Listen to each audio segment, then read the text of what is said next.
How did you get the Social Security number? That's the part that people want to understand. Tax fraud. It's a rising crime costing us billions of dollars every year. Are you concerned that taxpayers are losing faith in the IRS? As the battle over the IRS heats up in D.C. Do they need more money? The IRS, frankly, could use another trim or two.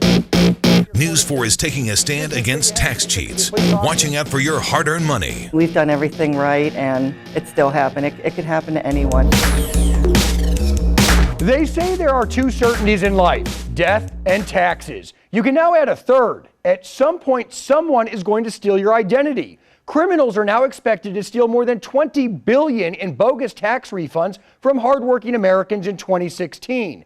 So, News 4 is taking a stand against tax cheats. Over the next 30 minutes, the News 4 Investigates team will press lawmakers for answers and dig into solutions to a growing epidemic. Because this year, St. Louis was an area hit harder than most by identity theft and tax fraud. It's an absolute nightmare, and it's frustrating. I'm angry. That was Scott Minner of St. Anne in March. This is Scott Minner now. I've been patient with them. I understand they have a lot to do.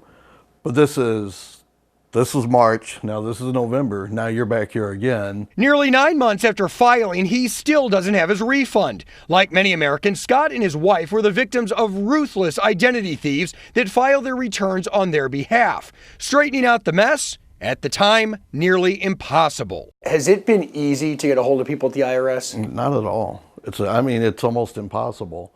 You call, and if you want to speak to a live person, you'll be on hold anywhere from 45 minutes to an hour. They'll put me on hold, and then it'll hang up on you. And then you got to start the process over. In July, a glimmer of hope arrived in his mailbox stating a refund check would be processed within 4 to 6 weeks. That deadline came and went. The refund never arrived. Making matters worse, Scott was laid off a couple months ago. He could really use his $1,500 back. We could have always used it, but right now we could really use it. We're juggling, we're trying to stay afloat right now. Scott is far from alone. Somebody has used my Social Security number for the last 2 years. I got a paper in the mail with my name and some other lady's name on it. I was wondering, what the heck was happening? But why was the St. Louis area hit so hard? Many victims suspect the Anthem healthcare breach put their personal information in jeopardy. The FBI is investigating a massive breach at Anthem Inc. Cyber thieves strike America's second largest health insurer. The Anthem healthcare breach made headlines. Then the calls and emails started filtering into our newsroom, and there were a lot of them. With them being breached, I have a better than not feeling that, it was probably connected. Can you think of anything else it could be besides that? No. Scott Minner is one of the many that has Anthem Healthcare. The same thing happened to this teacher in Jefferson County. Do you have any doubt in your mind that your refund was stolen because of the Anthem hack? Absolutely not. It is absolutely from the Anthem hack. I checked with several Jefferson County school districts that also use Anthem Healthcare. In the Windsor School District, the superintendent told us up to 6 teachers had their identities stolen, but at the time, it was too early to determine the source. Here at News 4, there's been too many emails from identity theft victims to interview all of them, but many claim to have Anthem and are worried about a possible connection. I asked the head of the IRS about their concerns. At this point, again, can't tell you a lot of details about it there, but it's probably too early to know. We have a lot of viewers that are saying they have Anthem Healthcare and they went to file their taxes and they were already filed. That seems to be the common link. There are, I'm sure, some of that, whether it is as a result of the Anthem breach or whether their identity and their Social Security number were stolen elsewhere, I don't know. Whether it's through Anthem or other major data breaches, stolen personal information appears to be impacting St. Louis area residents harder than other parts of the country. In fact, the Federal Trade Commission ranks St. Louis as 3rd in the country for identity theft. Where did we rank last year? Last year it was down at 100. So that's a huge jump, obviously. What's driving that? Tax identity theft is driving the train in Missouri and throughout the country. Only Miami and Seattle have more reported cases of identity theft per capita than St. Louis. St. Louis chalked up more than 5,700 complaints in 2014, but those only take into account the people that report the fraud to the FTC. Many people only call the IRS, so the numbers are conservative at best. Even the FTC attorneys were surprised to see St. Louis near the top. When you see a major city in the Midwest all of a sudden at the top of the list, that's whoa, what's going on? Right. This is a big change and big news, is that the Midwest is now a bigger part of the problem than it's been in the past few years. The victims are just like you. Most of them have no idea they're even a victim until it's too late. Yeah, Chris, while each tax ID theft victim story is a little different, most start the same way. This is how most people find out they're tax fraud victims. I was filing my taxes on TurboTax, and when I hit eSend, I got a message saying that my Social Security number was already used. A rejected return is a sure sign of fraud, but others find out like this. Got this letter on dated February the 17th, and basically it was addressed to my wife and another person who we have no idea who they are. A dreaded letter from the IRS noting a problem with your return before you file is another indication of fraud. But ever so often, this is how tax return victims learn their fate. In the mail, I got a debit card, and my first instinct was to just throw it in the trash because I knew I hadn't applied for it. Glendale resident Janet Hannawinkle says she had a hunch she'd become a tax fraud victim when a letter about a Green Dot prepaid debit card arrived at her door. And then I read it, and it indicated, well, you need to activate this card, you have funds. And I thought, is this somehow connected to that tax thing? So I called him. Janet was right. A scammer filed a fraudulent return with her identity and had the refund loaded onto the card. We wanted to know how these crooks operate. Investigative reporter Lauren Trager is breaking that down for us. And Lauren, there are actually a couple different schemes at play. That's right, Mike. But ultimately, of course, these tax cheats want to take your tax dollars and get them directly into their own pockets by any means necessary, and often they'll even change their tactics to stay ahead. Ms. Henderson, could we talk to you about this tax fraud scam that you were involved in? There's no shortage of con artists, but only a couple main methods for a tax cheat to snag a fake tax refund. First, crooks can steal your identity, getting a hold of your Social Security number, your name, and other identifying information, and then file as you. They get this information from breaches at companies, hospitals, or even governmental agencies. Or they can get it through deception, posing as someone or something legitimate, conning you into giving them your personal information.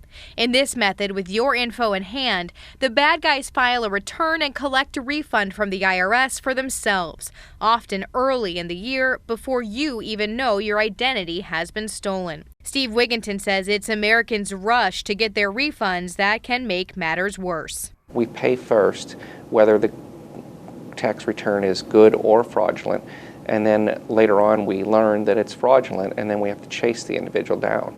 But there's also another way crooks scam the taxpayers, called tax preparer fraud. 60% of Americans hire someone to do their taxes for them. But be careful. A punk preparer will file a real return, but add on a bunch of tax credits people are not really entitled to. Then find a way to keep the extra refund cash for themselves. False W-2s coupled with false number of dependents, coupled with false claims for tax credits. Wigginton says the formula of the schemes are simple, but cracking down on them isn't always easy. It's especially hard when some of those scam artists are filing fake returns halfway around the world. Chris, you've certainly run into your fair share of these guys, men and women who are getting their hands on huge wads of our cash. Yes, we certainly have, Lauren. They live all over the country. Some of them live in far-off places. Now, over the years, I've encountered a lot of tax cheats. They target opportunity, and for many of them, stealing your tax dollars has been easy. How did you get the Social Security numbers? Because that's the part that people want to understand. I'll never forget Tanaya Henderson. In 2013, she pled guilty to an elaborate tax refund scheme, but not before living it up on your dime. Luxury cars, a beautiful house, and don't forget the pool with a waterfall. It was all courtesy of the taxpayers. She milked the system by filing phony tax returns for dead people. What can people learn from a person like you? How can they protect themselves from this type of fraud? Come on, Ms. Henderson, you can answer these questions. She walked out of court in style, but today she's spending her days in federal prison. Her husband was also involved in the ripoff. Hey, Dwayne, could we talk to you about this alleged tax refund scheme, Dwayne? Dwayne's also in prison. He was sentenced in 2013 to 3 years. And hey, look, Here comes Jennifer Walter. Jennifer, could we talk to you just about your court appearance? Can we talk to you? No, not right now, because you're going to make me like court, then I'll be in jail. Earlier this year, I ran into Walter while she was running into court. As a tax preparer, she was charged with filing fake returns that got her clients big refunds. She only got 5 years probation. At the same time Walter was getting sentenced, Darius Isom was learning his fate. What did you plead guilty to doing? I'm not sure. Like, it's all with my lawyer. Like, I know one of the charges was theft of government property. Darius also got busted for filing false returns. He spoke to us after being sentenced to 2 years in federal prison. Everything's pretty much up in the air. You know, they've tossed out numbers and possible outcomes. But as of yet, nothing's really concrete. Seemingly unconcerned about the ordeal, Isom seemed more worried about lunch than pending prison time. We going to Hibachi's. Going to what? Hibachi's. That sounds good. Sometime after leaving Hibachi, Darius ended up in Atlanta instead of prison. Federal marshals told him he needed to surrender immediately. Darius told them, "I've got to do what I've got to do, and you've got to do what you've got to do." U.S. Marshals eventually took him into custody. Now the U.S. is getting hit by scammers like this couple from outside the country. This dynamic duo, Yulia Belamitzva and her pal Alexander Rabakov, were charged with stealing tax refunds. The pair is allegedly part of a conspiracy that stole the refunds of St. Louis bank employees, then had the money directed into their accounts. Some of it was then withdrawn on the streets of Minsk, Belarus. How much money did they steal? Well, right now the IRS believes that the fraudulent returns generated just over $1 million in refunds. I mean, is that shocking to you? That is a ton of money. It's a lot of money, but the IRS deals in billions of money also. And so percentage-wise, $1 million here, $1 million there doesn't amount to as much as it used to. The couple eventually pled guilty. They will be sentenced next month. Last but not least, the so-called poster child of tax fraud. While being unemployed, she was submitting hundreds of tax returns fraudulently to the United States government, whereby she received refunds totaling in excess of $1 million. Meet Derisa Braggs. Could we talk to you about this tax business that you had, ma'am? Could we please talk to you about this tax business that you were running? Derisa, could we please talk to you? Braggs' entire existence is a taxpayer-funded boondoggle. Ms. Braggs was kind of the poster child. That's what's wrong with many of our government programs. Food stamps? Check. Government paid for housing? Check. Disability payouts? Another check. She was collecting all kinds of entitlement benefits while raking in boatloads of cash courtesy of an IRS scam. Income she didn't report because she didn't want to lose the benefits. Derisa was busted for filing several hundred bogus tax returns, obtaining more than $1 million worth of refunds. The refunds were deposited on debit cards controlled by Derisa. I don't have nothing to say to you all about nothing at all. Can we get a comment from you about this? I mean, this is a big deal. I don't have nothing to say to you. We just want to get your side. I mean, let the courts decide that, okay? So can we talk to you about how it happened or how it played out? Thank you. Why you did this? The courts decided she needed to spend nearly 6 years behind bars. If your identity is stolen, good luck getting a hold of a live person at the IRS. Customer service is abysmal. Don't take my word for it. The head of the IRS admits it. The average at this point is only 40% of people calling get through. And that's really an intolerable level of service. Commissioner John Koskinen is well aware of complaints from the public and politicians. He's in the middle of a partisan budget battle between Democrats and Republicans, and at this time, neither side seems willing to budge. Everybody hates the IRS. I hate the IRS. Everyone hates the IRS. Okay, we've established that.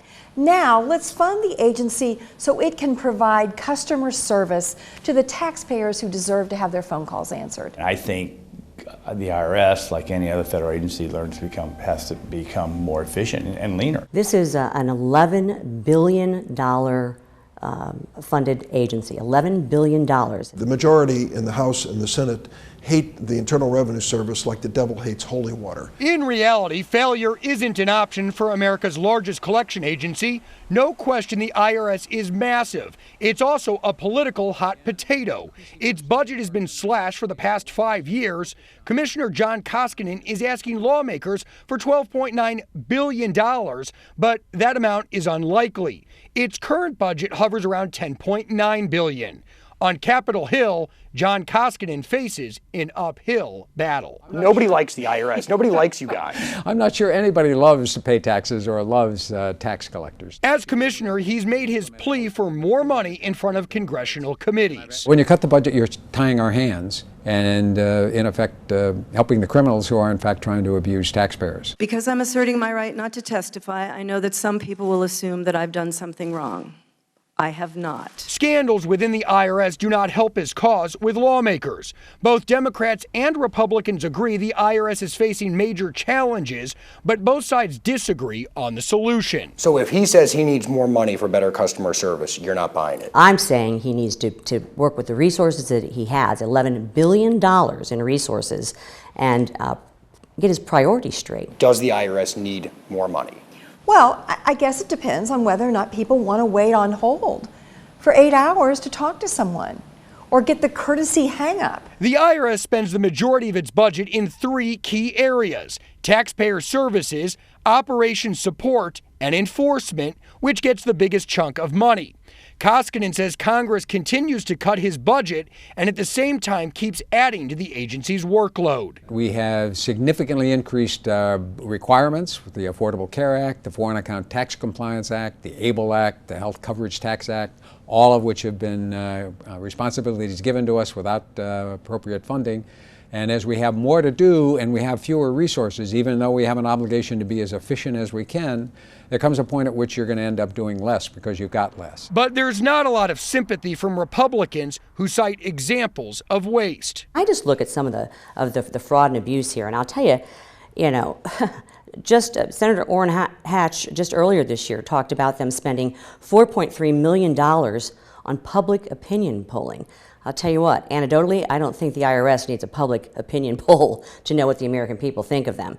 $4 million for office furniture and $8,000 on an exercise stair climber. Republicans have been successful at cutting the IRS budget back to its 2010 funding level. At its current funding level, the commissioner expects the same level of service, something all sides agree on.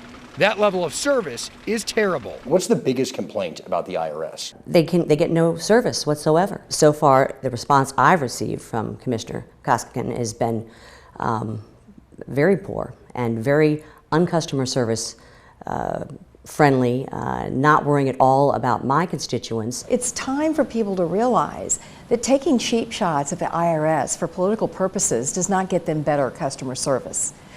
The Republicans have cut the IRS by $1.2 billion over the last few years. They're proposing another $800 million cut this year.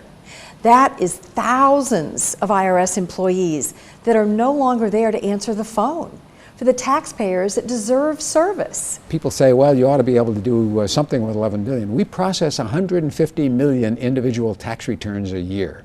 We send out 200 million notices to taxpayers. We are the biggest financial institution in the world. We're the biggest law department in the world. We're the biggest collection agency in the world. This is a very big operation. It's not a mom and pop store.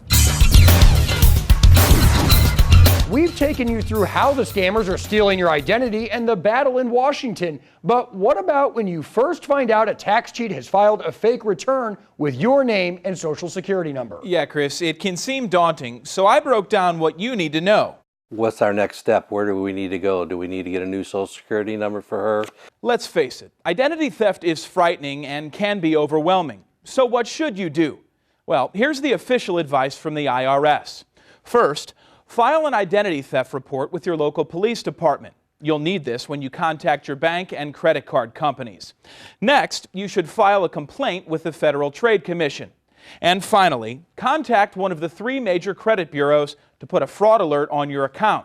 We have all the contact information you'll need for these tasks on our website, KMOV.com.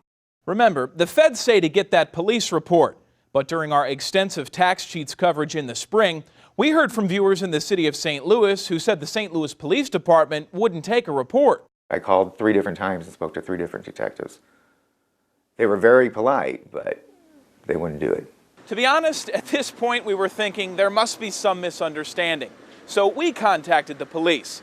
They told us our department does not take reports of IRS tax return fraud. Investigators are instructed to refer any victims of IRS tax-related fraud to the IRS. Once again, we could not believe that was the case, but we wanted to make sure, so we asked again. They said, yes, the department would take a report for identity theft, but would refer the victim to the IRS only when the fraud is tax-related. We were surprised, and so is David Talcott. He's an IRS criminal investigator. Yeah, that's curious to me, and maybe there was a miscommunication. Nope, no miscommunication. St. Louis police will not take a tax fraud report. They told Joe that's because they can't access IRS records, so filing a report would be pointless. Talcott says that's not true. There's a form 8821 where a victim of identity theft, all he has to do is fill out that form, provide it to a local police department. The local police department can now get the tax information records to investigate that crime. So that shouldn't be an issue. We told the police about the IRS response to their no report policy. 1 week after they emphatically told us they do not take reports, they told us this. The department has a meeting scheduled with the IRS next week to review this very process. That was in March, and after that meeting, St. Louis Police changed its policy and now accept police reports for tax ID theft. So you've had your identity stolen, you've taken the steps to fix that mess, but Lauren, what about the future? Well, that's a great question, Mike, because if you have had your identity stolen, there's a good chance it could happen a second time. But there are definitely ways to make sure you never fall victim again. I've had some people tell me that they have PIN numbers now. That's right. It's an identity protection personal information number. But who gets them? We took that question straight to the head of the IRS in Washington, D.C. Wherever we selected a return and stopped it that was in their name or with their identifiers, we're now offering all of those people IP pins. Plus, we'll do about 1.5 million IP pins for people who have had taxpayer identification theft over the last 4 or 5 years. We have heard from viewers confused about when they get their PIN. You get a new IP pin every year. It comes without charge. The 1,700,000 people we're offering those IP pins to, we're offering to them for free. But hold on to that 6-digit number, because without it, scammers can't file your taxes, and neither can you. Remember, you can't go back to the old way of doing your taxes once you get a 6-digit code designated just for you. Once you opt into it, you have to continue using that PIN that we assign you. But how can you be proactive and double check that no one has filed a fake return for you? We asked the IRS and they said there are 2 options. 1, call the IRS toll-free line seen here on your screen. Welcome to the Internal Revenue Service. But that could take a while. Number 2, you can go to irs.gov and order a free transcript of your tax records. There are 5 types of transcripts. You'll want what's called the verification of non-filing letter to make sure no one has filed for you. And as always, the IRS says do not put off filing your taxes. File early before a crook can file for you. That's right, Lauren. But what can be done in D.C. right now to stop this epidemic of tax fraud from spreading? Over the past few months, our viewers have posed solutions. We took those solutions to Washington. With crooks and criminals looking for cracks in the system, the IRS is working to seal those cracks. The job begins with complex computer engineering. Remember, some of the criminals are organized crime syndicates operating overseas. Does it feel like they're one step ahead of you guys? Well, if maybe half a step ahead. We are changing our filters. They reverse engineer what we're doing. They'll file 500 or 1,000 returns and see which ones get through, and then they know when the ones didn't go through what we're doing. What's the biggest challenge you guys face? What's the one big single factor that if it could be changed, it would help you guys prevent a lot of this fraud? At this point, our biggest problem is the amount of data that's been stolen in breaches across the private sector and the government that's out there, which means that it's hard to figure out exactly how to authenticate that you're you, because so much about you is known by organized criminals. Solution 1. Make Social Security numbers obsolete when it comes to filing taxes. Instead, issue what's called an IP PIN number, a unique number assigned to individual taxpayers that changes every year. We provide an IP PIN to anyone who's had their identity stolen. And wherever there's an indication of tax fraud, this last filing season we sent about 1,700,000 additional offers of IP PINs for people. The idea is gaining traction with lawmakers. It costs 35 cents for the IRS to produce an IP PIN number. They could make 11 million of them for $4 million and take care of so many consumers across our country. Solution 2, delaying refunds. The problem with delaying the refunds is, for a lot of people, the refund is the biggest check they get all year, and they depend upon it. Solution 3, allowing the IRS to get W-2s earlier.